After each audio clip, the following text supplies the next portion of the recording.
What's going on, guys? Today I have with me Riddhi Doshi. Riddhi Doshi is a child psychologist. She also trains and coaches corporate leaders, educators and parents on issues of mental health and behaviour. She is an internationally certified parent counsellor. In the past 15 years, she has conducted hundreds of thousands of open workshops, talks, counselling sessions, training and coaching. She's been a speaker and advisor at various institutions and organisations, including IIM in Ahmedabad, the Rotary Club, Tata Power, Larson and Toubro, Times of India and TEDx. She holds an MBA in HR and numerous other professional certifications from prestigious international institutions, including University of Cambridge, BSY University, London City and Guilds, Tata Institute of Social Sciences and NMIMS, Mumbai. She is the founder of Lajja, which is a forum introduced for women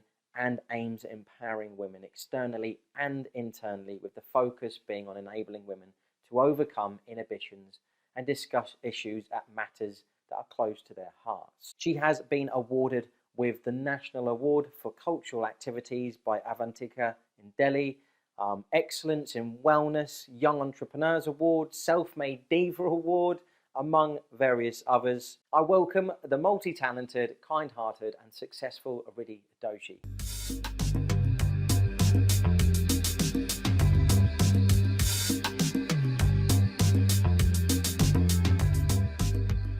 So welcome to the show, Riddhi Doshi. So thank you so much, Richard. It's a pleasure to have you here today.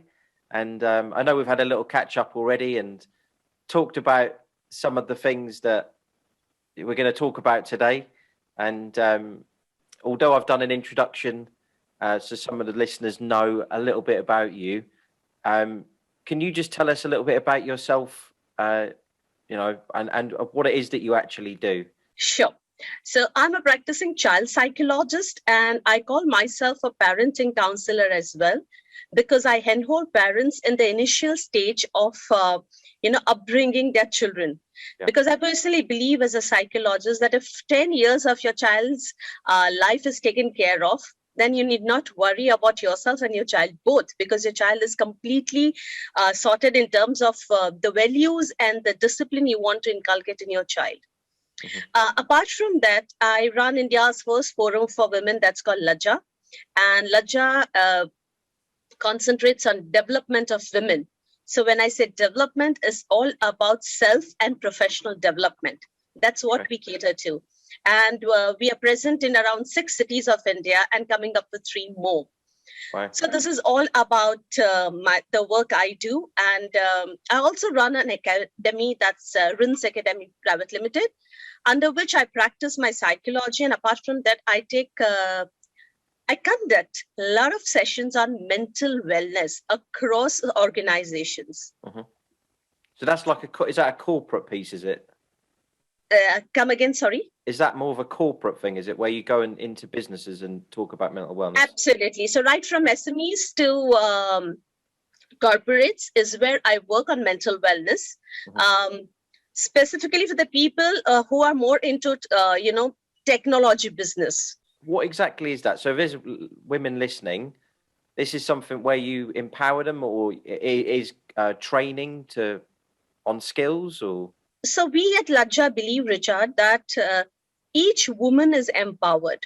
Mm-hmm. So no woman needs empowerment, but certainly each woman needs a little push, a little, nudge to work on herself. Yeah. And that's where Lajja works. Lajja supports, Lajja gives a complete non-judgmental space to each woman associated with Lajja, mm-hmm. to unwind, to let go, to share, to upgrade her skills and to work on herself.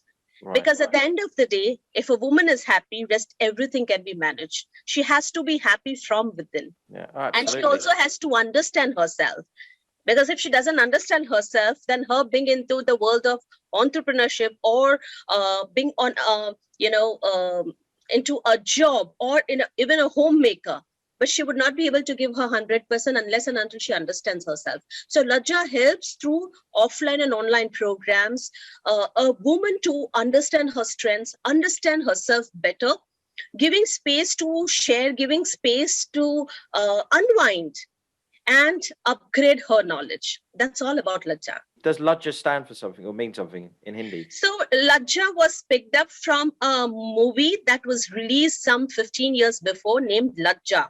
Oh, okay. And the whole the Bollywood movie it was, but it shows that behind a veil also there is a strong woman who is there to support you, who is there to support her family, and who is there to support the society. Oh, okay. That's how we picked up the name Lajja. Okay. And the movie was Lajja, wherein we spell it as Alaja. So for anyone that knows Bollywood movies will know that movie probably. Absolutely. All right. I've watched a few Bollywood movies, but I've not seen that.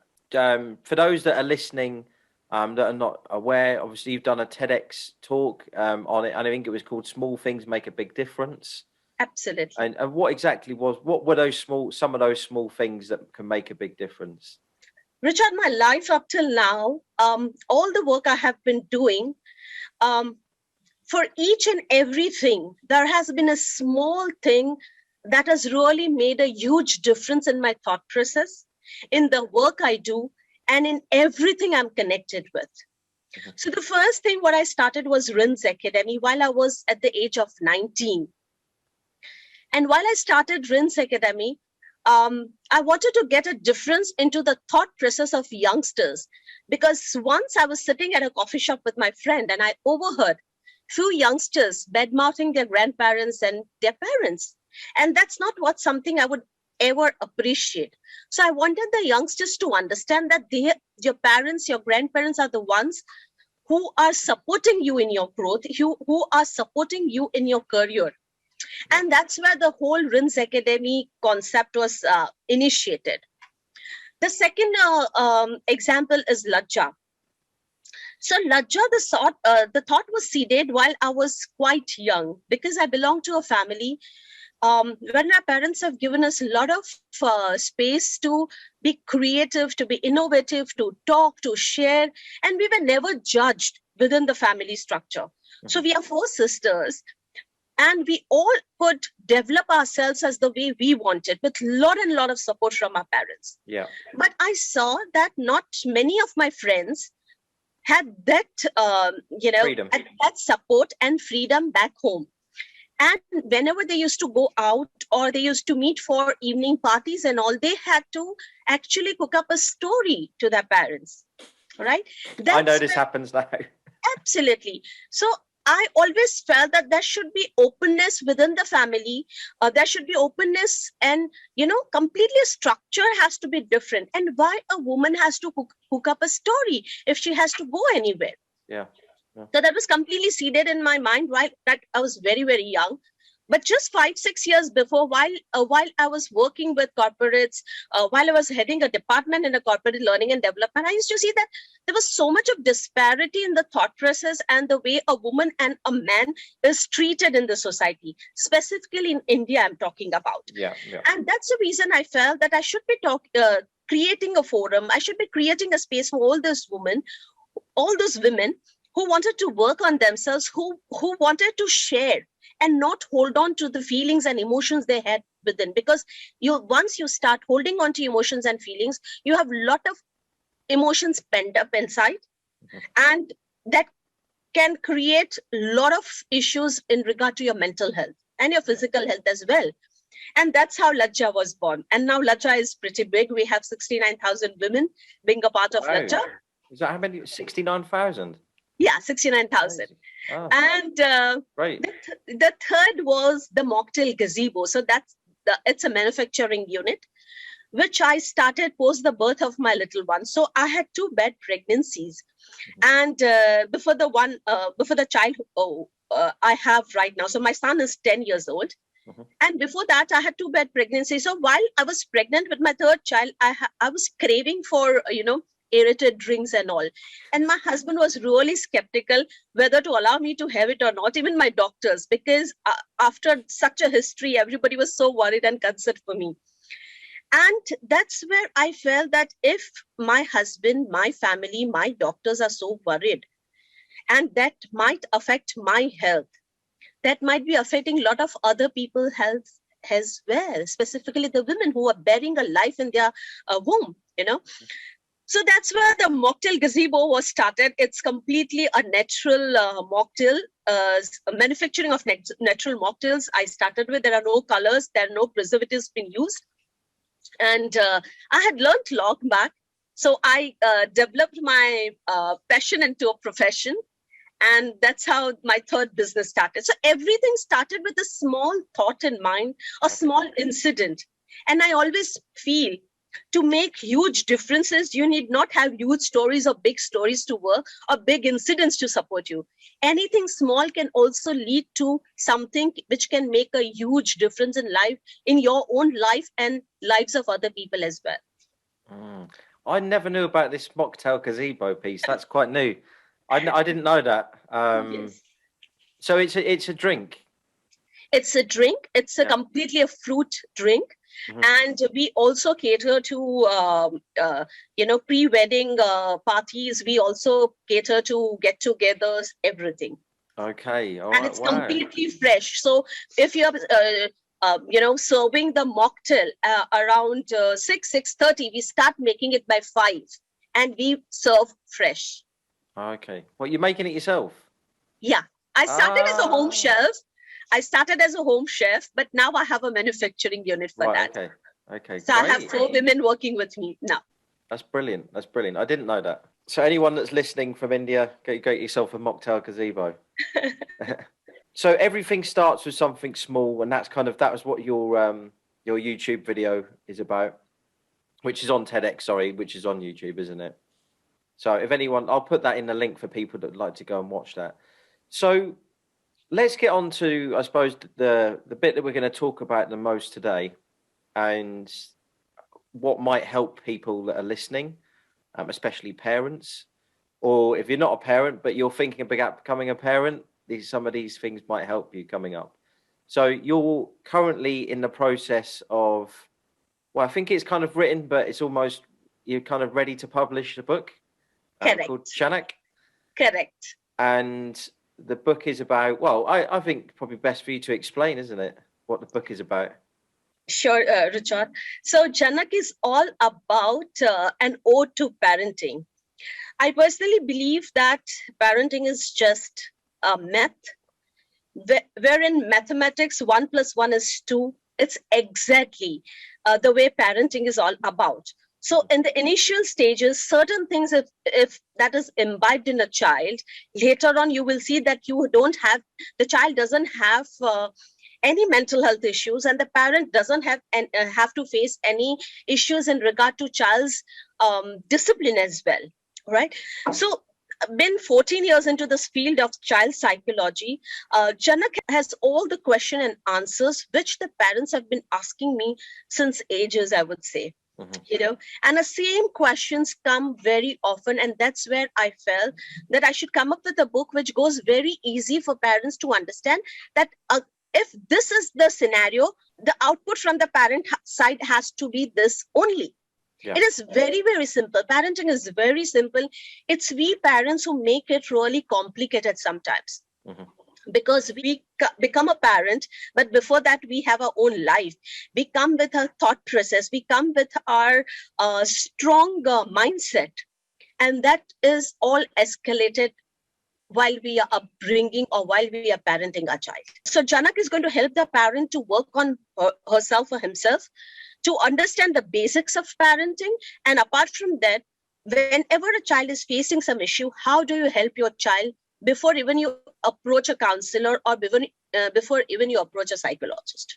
Okay. Oh, so this is prior to that. So check the book first to have a look to see what the answers are, and then if you're still facing issues, you then go and seek further support. Absolutely. Right. Okay. So let's dig in a little bit. I know you said you're all right with us just talking about some of the topics. Doesn't have to necessarily, but some of the top topics that you have to deal with, or the top questions that you get as a child psychologist, for those that are listening but maybe have those issues of what they can do to and guide them into the right direction, I suppose.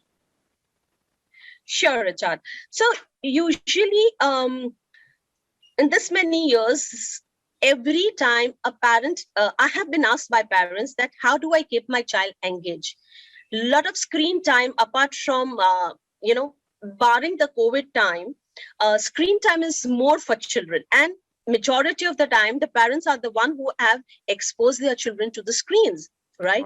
Probably they had less time, or they were busy somewhere else, wherein the child was exposed to screen at a very tender age of 7 months or 8 months.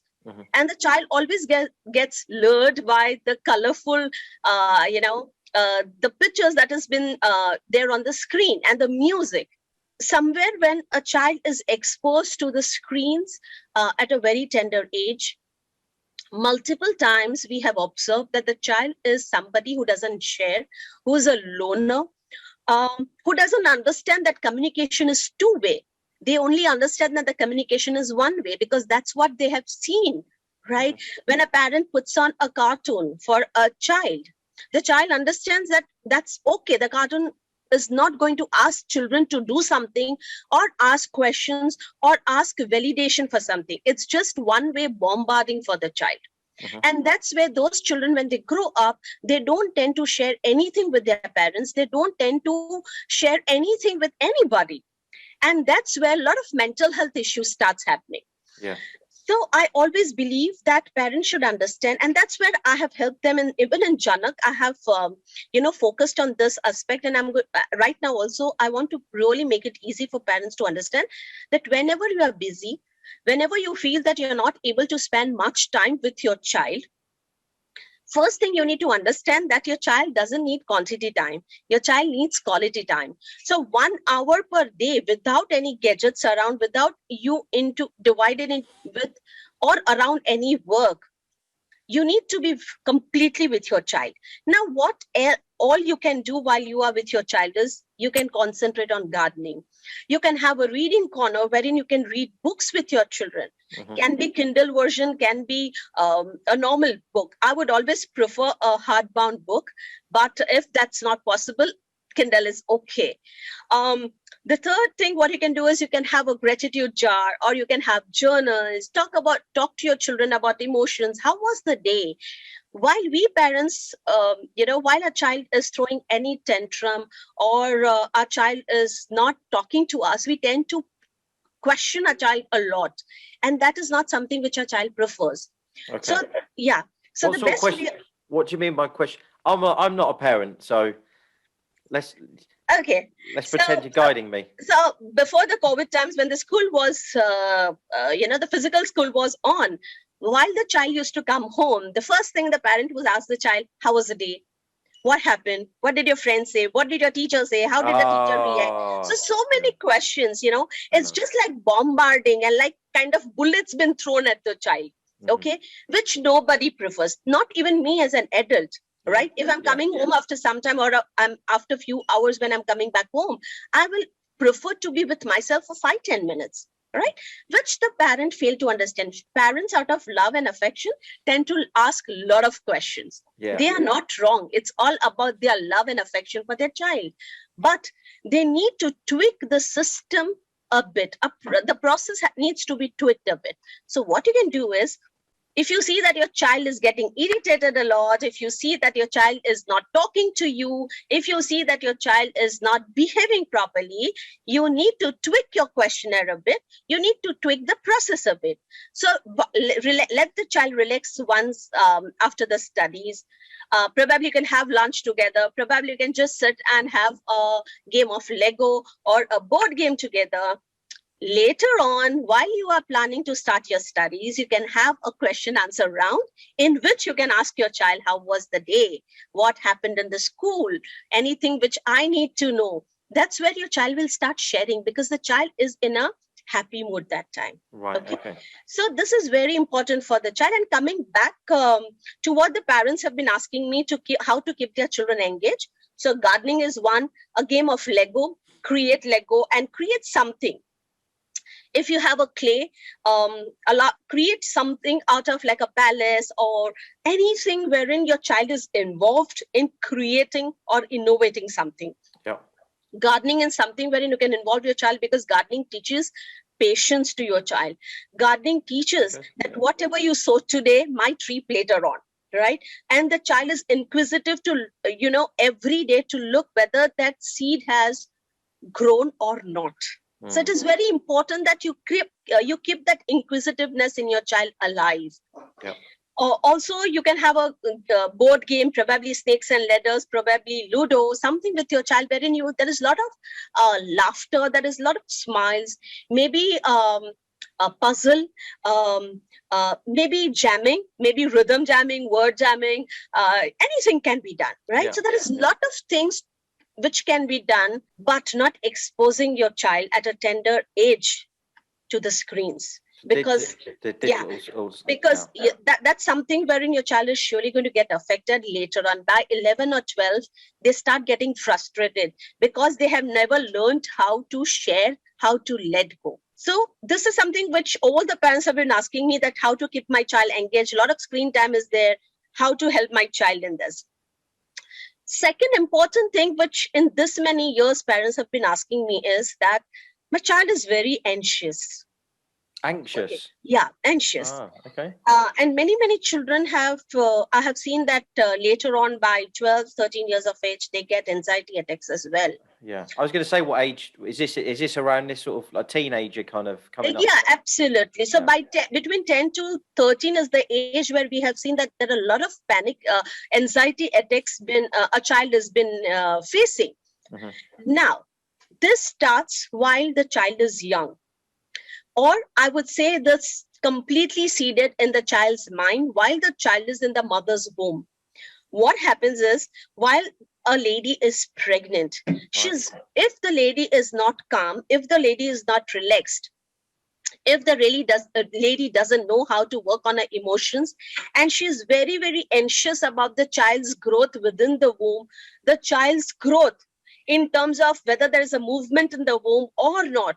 If she's constantly anxious, she's trying to go on Google, talking to doctors, what is going to happen next, how it is going to happen, that's where you are seeding anxiety in your child. While you deliver the child, if you are very, very anxious, since that's your nature, if you are anxious in whether the child is okay or not, whether the child is breathing properly or not, whether the child is, why is the child not crying? Why is the child not having proper food? If you're constantly anxious about this thing, this is what your child is understanding through your touch, through your expressions. Probably the child might not be able to speak, but the child is able to understand. So if you see that your child has a lot of anxiety issues, it's somewhere it has been seeded by you as a mother. Right. So first of all, it is important that you need to work on yourself. Anytime you feel anxious, tell yourself, all is well. I'm okay. Everything is going to be right. So start talking to yourself. Other thing, what you can do is you can opt for musical meditation. If you are aware of any sort of meditation, well and good. If you have never done meditation, musical meditation is something which you can start with, and it's very, very easy. Okay. So you can play any soft instrumental music, and you can just close your eyes, take 2 or 3 deep breaths, and then concentrate on the music. You will see a lot of difference in your thought process, and you'll calm yourself, right? That relaxes yourself. So you can start doing it. And once you know that you are calm, you are composed, then you start working on your child. Right. Probably musical meditation is something which you can do with your child. There is a way of helping your child to talk about the emotions and feelings. So you can start with journaling. Every alternate day or once a week, you can sit with your child and ask few questions. So that's journaling, and you can maintain that record in a book. Decorate the book so your child loves that time, spending that time with you, talking about the emotions and the feelings. And that's how you're allowing your child to talk, to share, to let go from the subconscious mind, So that's where a lot of things can be done if you see that your child is anxious. If your teen or a preteen is anxious, and you see that a lot of anxiety is happening, within the child, and the child is not able to express, ensure that you start some sort of exercise with the child. So probably you can take the child outside, you are jogging and your child is cycling besides you, or both of you can go for swimming together, or both of them could go for a game of cricket, or a table tennis. Yeah. Anything wherein the child is involved with you, and you can actually see that your child is trying to mirror you. If you are calm, the child will start working on himself. But it's very important that you calm yourself first. It's interesting when you said about it could have, for a lot of the times, it's probably stemmed when they're in the mother's womb. I'd done NLP quite a long time ago, and one of the things that we did learn was timeline therapy. And one of the things we would ask somebody when doing timeline therapy, which is more about reducing how you react to negative emotions, like anger, for example. And one of the questions you ask a patient, or not I say a patient, but somebody that you're speaking to, counselling, is did it happen when you were in your mother's womb? Yes. And you just expect them to answer, really. I had it done on me when I was there training. I remember saying it happened when I was in my mother's womb, and I was just like, I was like, why did I just say that? I didn't even, and it's kind of, I could completely relate to that in terms of how that can happen. Yeah. So while the child is in the mother's womb, the child's brain is working at the pace of an adult. Mm. So the child understands relations, the sound of people who the mother is connected with. Yeah. And everybody and everything that mother is connected with. That's how when the child is there in the outer world, how come a child actually is very comfortable with the father? Because the mother is there. The child understands that my mother, the lady whom I am connected with, is connected with this gentleman. And often the child tends to listen to that voice. Right. Okay. Right. If you see that there are a few times a child is put up or given to anybody and the child starts crying, because somewhere the mother is not much connected with the person whom the child is given to, right? So the child understands each and everything, all the touch, all the voices, all the connects the mother has. Okay, all right. So that's where we say that while you are pregnant, while the child is in the womb, talk everything what you want your child to understand while the child is in the outer world. I've got two friends that are currently pregnant, so I'm sure they'll be. I'll be telling them to listen to this. Please do that. So in India, we name it as Garbh Sanskar. So that's where we do it when the child is in the womb. We talk everything to the child. I have been talking to my child kind of like, even I'm doing gardening, I used to talk to my child that, hey, see, I'm seeding, I'm putting some seeds. And you know what? After a few days, there's going to be a coriander on this in this pot, and it's so beautiful, it's so green. Trust me, Richard, my child is so fond of gardening. He has created his own kitchen garden. Ah, cool. So each and everything I have been doing with my child while he was in my womb is something I'm seeing that my child is doing at the moment. Yeah. When you mentioned the music meditation, so I know you said like put some kind of light music on. What about if you just put music on? I don't know, but what if you just put music on that you like to listen to? Would that help, or are you saying it needs to be a certain tone?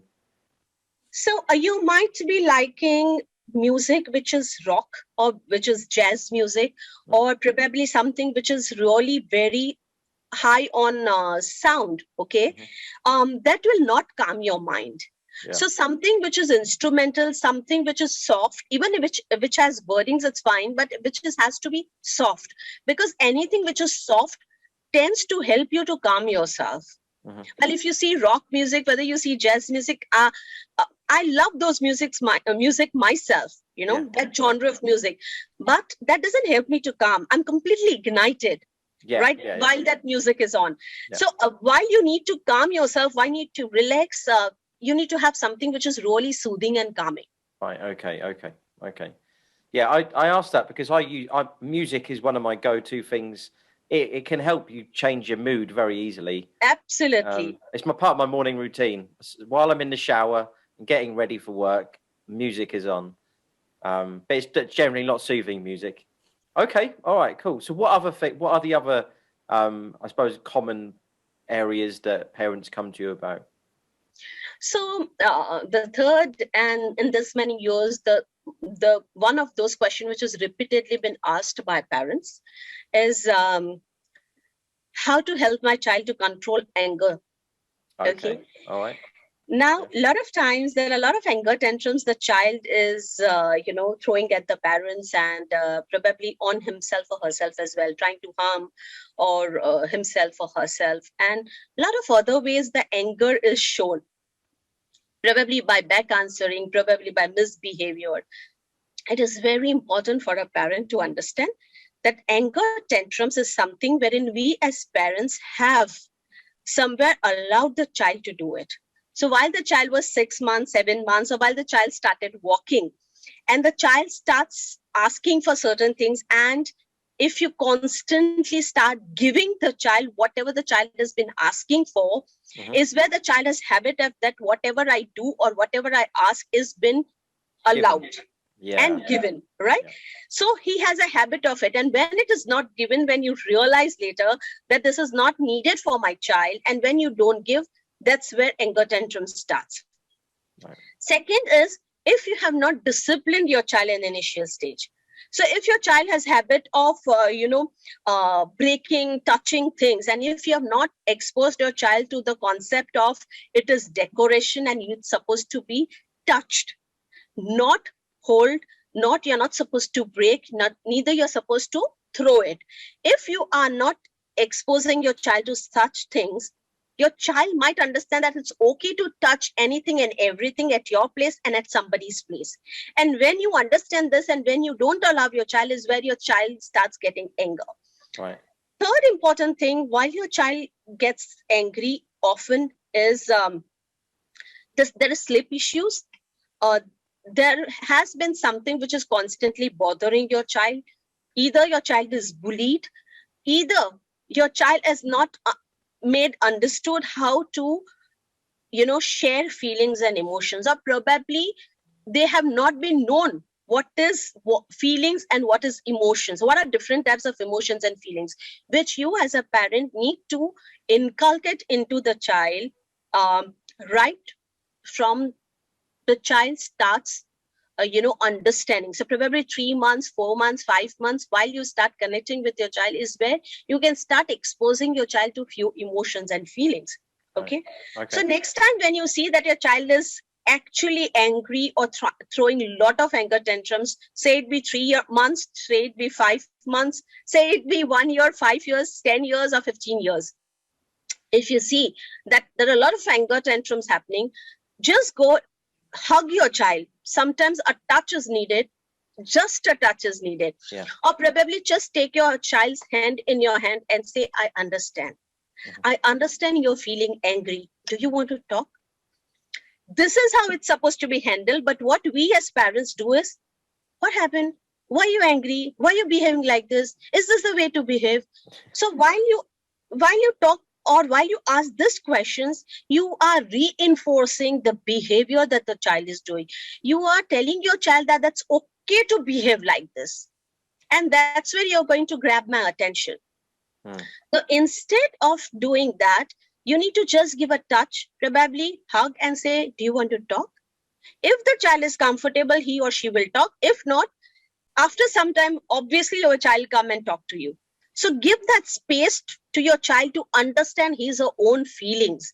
Don't reinforce the behavior, don't reinforce the feeling constantly that the child starts thinking that if I have to grab attention of my parents, this is the behavior or this is the tool I need to adapt or adopt to. Well, I'm not a parent, but yeah, it's good advice for my future. and one easiest tool I would say is even if you are a therapist, if you're not a therapist, or even if you're exposed to therapy, the world of therapy, it is perfectly okay. What you can do is the easiest tool that you can adopt while you see that your child is angry, or post the child is calm and you want to really help your child to unwind, play any music, whichever music you like. Here I would say you like and your child like, and start shaking your body, and ask your child, or probably you can do a free dance.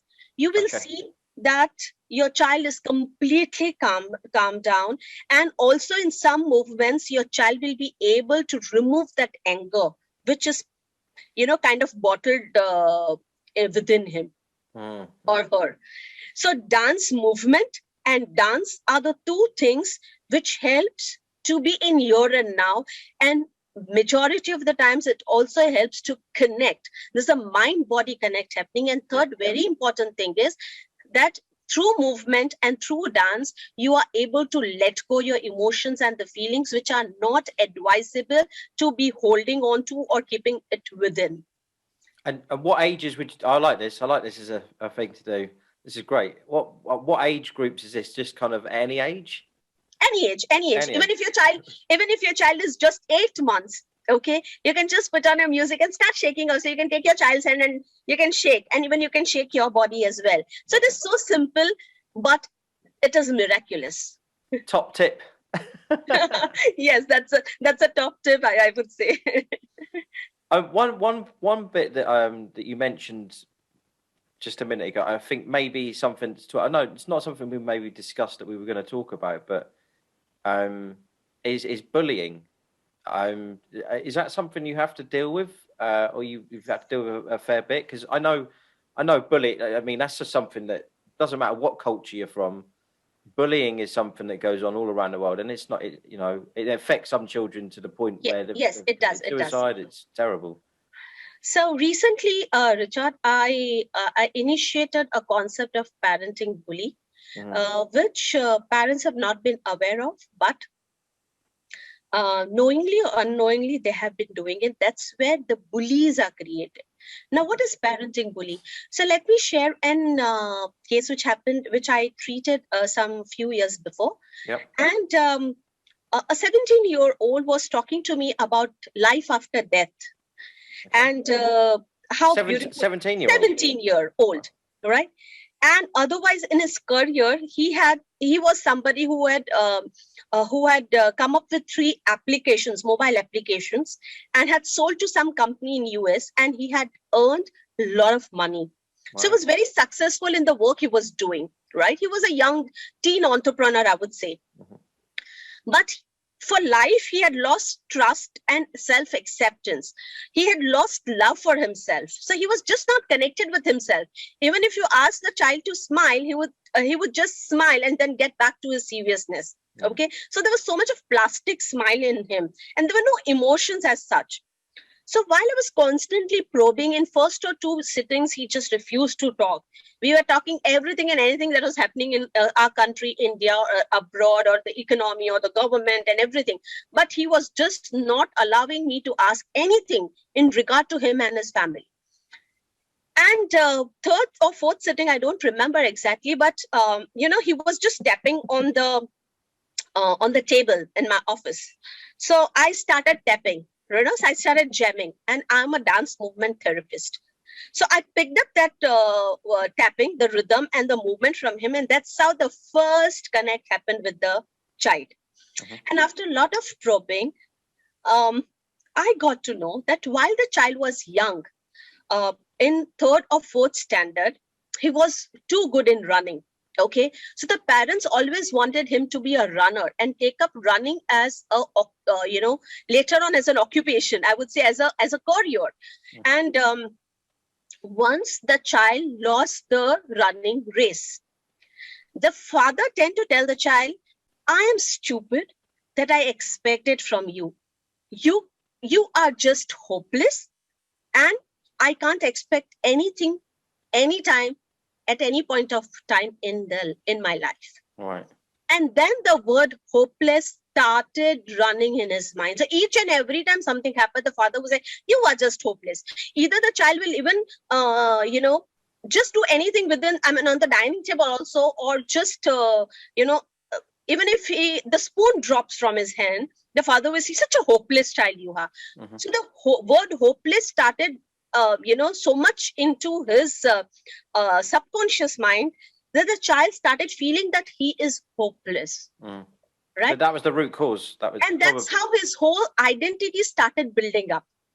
So whatever he did in his life, in his career, earning a lot of money at 17, probably his father must not have earned so much, millions of rupees, but the child always felt that I'm hopeless. Okay, so it is very important. And he was the one who used to, by 13 or 14 years, when he started having his girlfriend, he would say, oh, I don't trust. You must be having an affair with somebody else as well. You are hopeless. So that was exactly being told to his girlfriend. So he was not stable in any of his relationships as well. Okay. And he started bullying all those people that came in his life and who wanted to be near to him, who had affection for him, because he felt that whoever you loved, you need to be constantly saying few words or doing particular action, and that's the way to show love. But that was spoiling all his relations, and that was affecting his mental health more and more. So parents, it is very important that what words you use and what behavior you do with your child, be very, very mindful, because you don't know, certain words used by you for your child might create an identity. And later on, he can be somebody or she can be somebody who can bully others. Yeah. So you need to be really mindful about what you speak, how you behave, and how your body language is. So your verbal and non-verbal has to be really in sync with each other. The things when they go different is where there is a gap, and the child understands that gap. That's the bully. Absolutely. What about for children? Well, it doesn't even have to be, like I say, teenagers that are being bullied. On the other side. So when a child is bullied, a teen, a preteen, or even young adults, they are bullied, right? The children who are bullied are the ones who somewhere has lost the esteem. So somewhere they also had parenting bully at home. And they have seen their or they have also faced where either of the spouse or either of the parents have been bullying the other, and the other has not reciprocated, the other has not reacted, other has not taken any step or neither spoken. That's where the child understands that this is how I have to be when I grow up. And that parent who has not reciprocated, reacted, reverted, or spoken is the one whom the child is really close to. So the child starts believing that this is how I'm supposed to do. And those are the children who don't understand their own worth. Their esteem is really low. They don't know how to stand for themselves. They really don't know how to share and talk it out. Okay. So you need to really prepare your child that, it is very important that you talk about your feelings and emotions. Talk about if somebody is taking you for granted. Talk and put your foot down when you are given tags, or you are nagged, or somebody tries to bully you. First important thing, when you're bullied, you need to teach your child that you need to tell the other person, hey, look, I don't appreciate this behavior. If that is repeatedly happening, second is go and talk to the educators if you are in the school, go and talk to the principal if you're in a college. Third important thing, at every stage, keep your parents aware of this thing. Fourth important thing is, let your parents take the first step and not you. Don't get into any physical connect with the person who is bullying you, because the person who can do verbal bully can also do a physical bully. So you might get harmed by the other person. So ensure that if you're a parent, you teach both the segments of whether your child is bullied or whether your child is bullied. In both the cases, the esteem is low. The confidence is low. Help your child to understand the worth. Help your child to understand the responsibilities associated, whether you are bullied or you are bullying somebody. And third, that's the child who doesn't know how to express.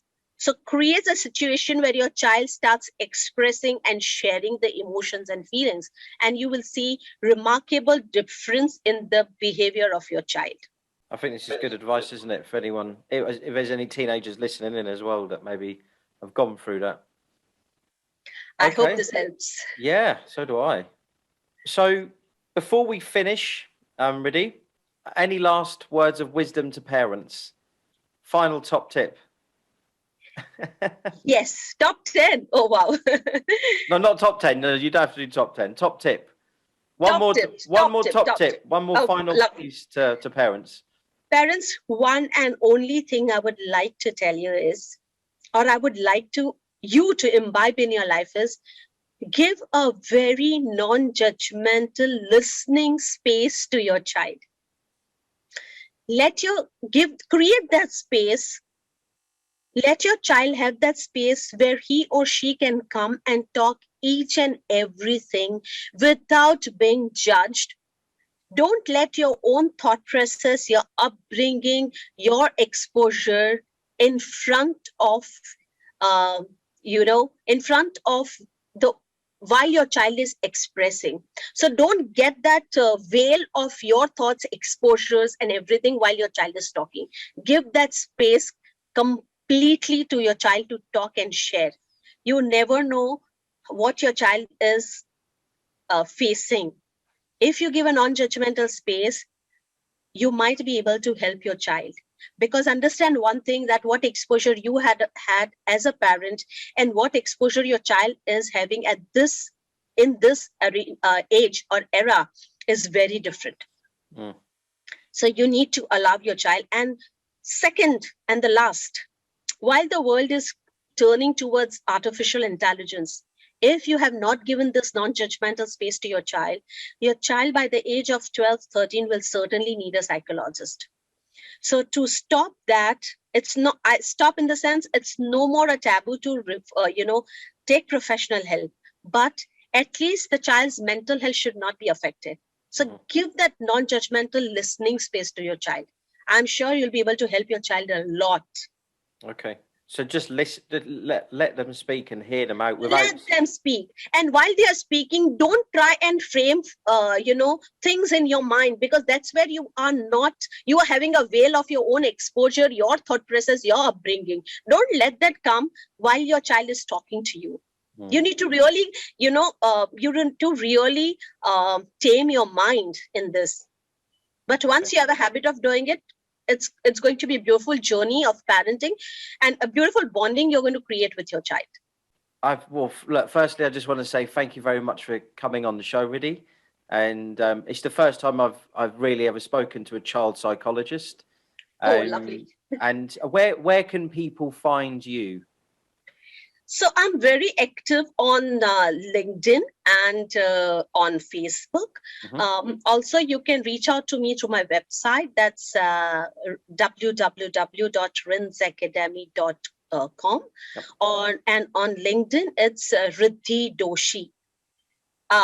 Reach out to me if you need any help. Excellent. I'll put the links in the boxes, whether it's on YouTube or on the podcast, so people can reach out to you. Riddhi.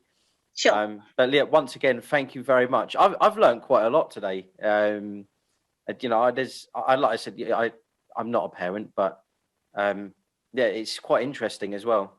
It all stems from childhood, doesn't it? All of this. Thank you, Richard. It was such a pleasure being there, talking to you about parenting and child psychology, because that's something which is very, very close to my heart, and that's my profession as well. Yeah, of course. And all the best with the book. Thank you so much. Yeah, so I hope it's published soon. All right. Thank you. Thank you. If you'd like to reach out to Riddhi Doshi, then we have left links in the description. This has been Richard Wazza and Riddhi Doshi. Peace out.